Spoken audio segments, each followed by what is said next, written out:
Hello everyone, my name is Bombshow. You're welcome to my channel. It's a Bombshow television. Musho my latest musho zviri kupisa zvega. Kana uri munyowa, don't forget to subscribe to our channel. It's a Bombshow television. Nasi ndava good news. Kana une business raunoita imborisa mu comment section unoona kuwana nonechi ne customer kana munhu anozvida. Kana une business raunoita ingoriudza mu comment section unoona kusangana nochi nemhene. Tiri ku advertise mahara tine ka promotion sezvo takapinda 7000 ma subscribers.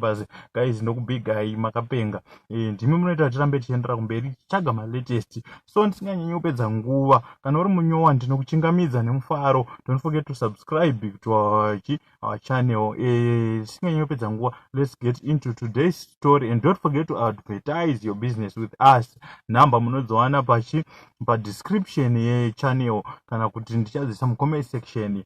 Saka rega tipinde munyaya yanhasi.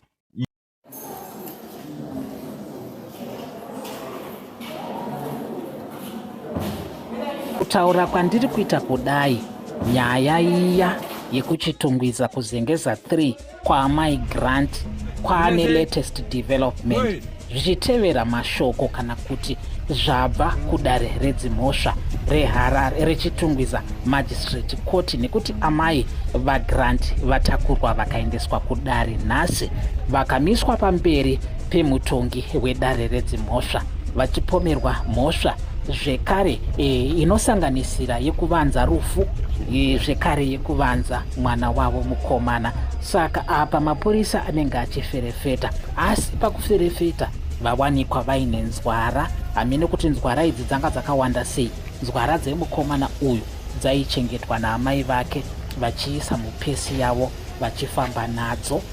Naizvozvo pane information zvekare yavati vachaburitsa asi haisati yabuda. Mapurisa vari kuenderera mberi nekuinvestigata nyaya iyoyi.